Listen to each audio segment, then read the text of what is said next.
शुभ सकाळ जय महाकाल। आजिर गल्प राधे। ढेंकानाळर कंकड़ाहाड़ ब्लॉक ठारू 5 किलोमीटर दूरतार अवस्थित सुंदरी जंगल रे थांती तले हाथी। से हाथी दलंक मध्यरु सभा कुनी हाथी ना धार थाए राधे। पिलाटी दिनरु ता बापा मां मरी जाई थांती इलेक्ट्रिक करेंट खाई। हेले बाकी हाथी माने ताको बहुत भल पाते। एते भल पाते कि सी केबे ता बापा मां को भी खोजी न थाए। अन्य हाथी को परी एमाने हाथी को परी न थांती। जेमिति कि अन्य माने गाँ लोकंकर फसल को नष्ट करती हेले एमाने सेमिति न थांती। काहेकि कि एमानकर आवश्यक पड़ुथिबा खाद्य एवं पानीय जल सब किछि से जंगल भितरु भल से मिल जाउथे। सेथिपाई सेमानंकु ताको गाँ लोक माने भी बहुत भल पाती। एमिति कि सेमाने जेतबेले बाहर को आसंती जंगल बाहर को गाँ लोक माने तांको धान चाउल एवं गहम भी खाइया को दियंती। सेथिपाई हाथी माने भी बहुत खुशी हुअंती। हाथी माने किछि दिन व्यवधान रे गाँ बुलिया को जानती।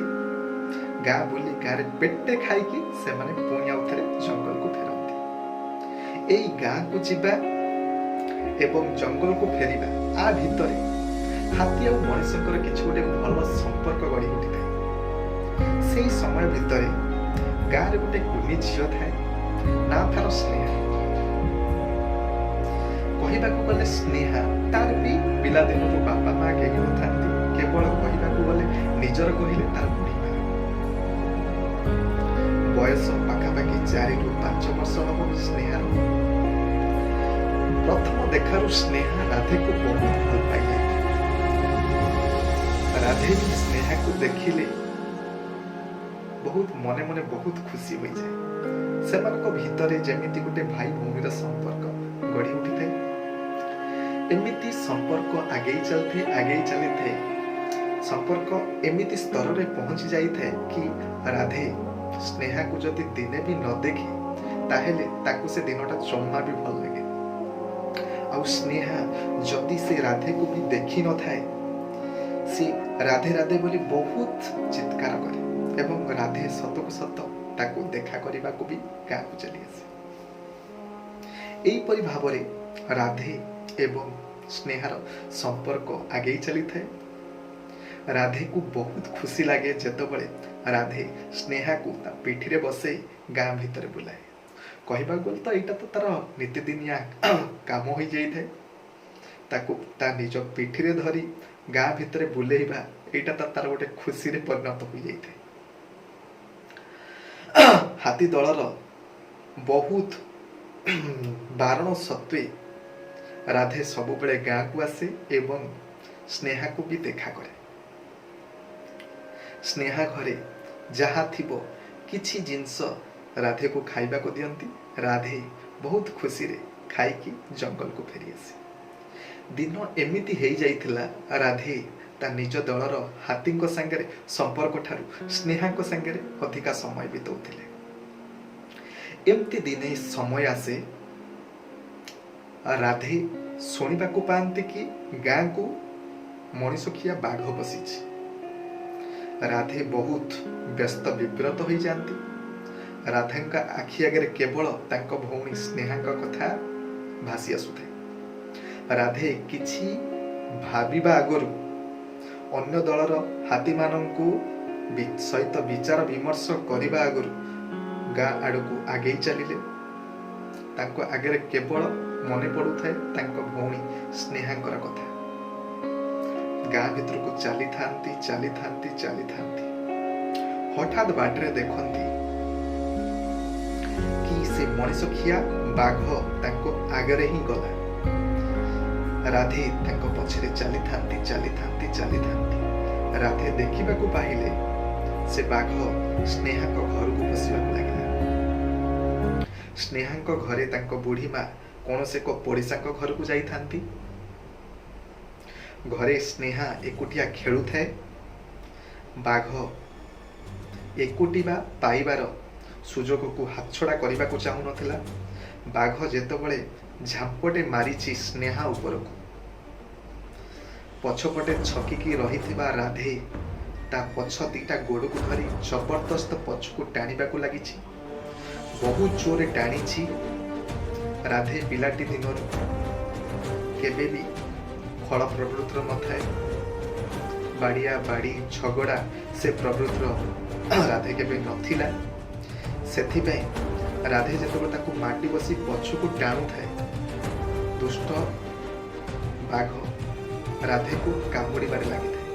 ବହୁତ ଜାଗା କାମୁଡ଼ି ପକାଇଲା। ଏମିତି କାମୁଡ଼ିଲା କି ପ୍ରବଳ ରକ୍ତ ବାହାରୁଥାଏ। ରାଧେ ତଳେ କଚାଡ଼ି ହେଇ ପଡ଼ିଲେ। ରାଧେଙ୍କ ପାଖରେ ଆଉ ବଳ ନଥାଏ କି ଉଠିକି ବାଘ ସାଙ୍ଗରେ ଲଢ଼ିବେ। କୁନି ଝିଅ ବାଘକୁ ଦେଖି ବହୁତ ଡରୁଥାଏ। ସ୍ନେହା ରାଧେ ରାଧେ ବୋଲି ଚିତ୍କାର କରୁଥାଏ। ହେଲେ ରାଧେ ପାଖରେ ଦରକାର ପଡ଼ୁଥିବା ବଳ ନଥାଏ। ରାଧେ କେବଳ କରୁଣା ଚାହାଣୀରେ ତା ଭୂମି ସ୍ନେହାକୁ ଚାହିଁଥାଏ। ଆଖିରୁ ଧାର ଧାର ହେଇକି ଲୁହ ଝରି ପଡ଼ୁଥାଏ। ତଥାପି ଉଠିବାର ଆଶା ସେ କେବେ ଛାଡ଼ି ନଥାଏ। ବାରମ୍ବାର ଉଠିବାର ଚେଷ୍ଟା କରୁଥାଏ ଏବଂ ପଡ଼ି ଯାଉଥାଏ। ଶେଷରେ ସେ ଉଠିଲା ଏବଂ ବାଘକୁ କାବୁ କଲା। ଶୁଣ୍ଡକୁ ତା ବେକରେ ଗୁରେଇ ତାକୁ କାବୁ କଲା। ହେଲେ ସେ ଦୁଷ୍ଟ ବାଘ ହାର ମାନିବାକୁ ନାରାଜ ଥାଏ। ତଥାପି ସେ କାମୁଡୁଥାଏ ରାଧେକୁ ଏବଂ କାମୁଡୁଥାଏ। ଶେଷରେ ବାଘର ଜୀବନ ଗଲା ଏବଂ ସ୍ନେହା ବହୁତ ଖୁସି ହେଇ ରାଧେ ପାଖକୁ ଆସି କୁଣ୍ଢେଇ ପକେଇଲା। ରାଧେ ବହୁତ ଖୁସି ହେଲା। କଥା କହିପାରୁନଥିବା ରାଧେ ଲାଗୁଥାଏ ସେ ତା ମନର ଭାବନାକୁ ପରିପ୍ରକାଶ କରୁଥାଏ। ଆଲୋ ସ୍ନେହା, ତୋ ଛଡ଼ା ମୋର ଆଉ କିଏ ଅଛି? ତୋ ପାଇଁ ଯଦି ଲଢ଼ିକି ମୁଁ ମୋ ଜୀବନକୁ ବି ହରାଇଥାଏ ତାହେଲେ ବି ମୁଁ ବହୁତ ଖୁସି। ଏତିକି କହିବା ଭିତରେ ହଠାତ୍ ନିଶ୍ୱାସ ଚାଲୁଥିବା ରାଧେ ଭିତରେ ନିଶ୍ୱାସଟା ବନ୍ଦ ହେଇଯାଏ। ଆଖିଟା କେବଳ ଚାହିଁ ବସିଥାଏ ସ୍ନେହାକୁ। ଲାଗୁଥାଏ ଯେମିତି କହୁଥାଏ, ତୁ ହିଁ କେବଳ ଥିଲୁ ମୋର ଏକା ନିଜର। ତୋର କିଛି ହେଇଥାନ୍ତା ମୁଁ କେମିତି ସହି ପାରିଥାନ୍ତି। ମୁଁ ଆଜି ବହୁତ ଖୁସି କି ଆଜି ମୁଁ ମୋ ଭାଇ ହବାର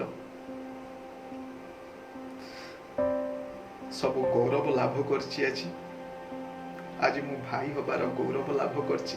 ମତେ ବହୁତ ଖୁସି ଲାଗୁଛି କି ମୁଁ ତୋ ପାଇଁ କିଛି କରିପାରିଛି। ଆଖିରୁ ଧାର ଧାର ହେଇ ଲୁହ ଝରି ପଡୁଥାଏ। ଦେହରୁ ରକ୍ତ ଝରି ପଡୁଥାଏ। ହେଲେ ଲାଗୁଥାଏ, ସ୍ନେହାକୁ ଲାଗୁଥାଏ କି ତା ପାଖରେ ତା ଭାଇ ଅଛି। ହେଲେ କିଛି ସମୟ ଭିତରେ ଯେବେ ତା ଜୀବନ ଚାଲିଯାଏ, ସ୍ନେହା କୁନି ଝିଅ, କହିବାକୁ ସିନା ଭାଷା ନଥାଏ, ହେଲେ ତା ହୃଦୟର କ୍ରନ୍ଦନ ସବୁ କିଛି ସୂଚେଇ ଦଉଥାଏ। କିଛି ସମୟ ବ୍ୟବଧାନରେ ଗାଁର ସବୁ ଲୋକ ଆସି ଉପସ୍ଥିତ ହୋଇଯାଆନ୍ତି। ହାତୀ ଦଳ ଏ ଖବର ପାଆନ୍ତି, ଗାଁକୁ ବି ଆସନ୍ତି। ଯଥା ରୀତିରେ ରାଧେର ଶେଷ କର୍ମ ସମ୍ପାଦନ ହୁଏ ଏବଂ ତା ପରଠାରୁ କେବେ ହାତୀ ଦଳ କେବେ ଗାଁକୁ ଆସନ୍ତିନି କିମ୍ବା ଗାଁ ଲୋକ ଜଙ୍ଗଲ ଭିତରକୁ ଯାଆନ୍ତି। ସତରେ ସ୍ନେହ ଶ୍ରଦ୍ଧା ଏକ ଏମିତି ଜିନିଷ ଯାହାକି ମଣିଷ ପଇସା ଦେଲେ ବି ପାଇପାରେନି। ଆଉ ଏ ସ୍ନେହ ଶ୍ରଦ୍ଧା ଯଦି କିଏ କେବେ ପାଇଥାଏ, ସେ ସ୍ନେହ ଶ୍ରଦ୍ଧାର ପ୍ରତିବଦଳରେ ନିଜ ଜୀବନକୁ ବି ଦବାକୁ ବି କେବେ ପଛାଏନି। ଆଶା କରେ ଆପଣଙ୍କୁ ମୋ ଗଳ୍ପଟା ବହୁତ ଭଲ ଲାଗିଥିବ। ଶୁଭ ସକାଳ, ଜୟ ମା।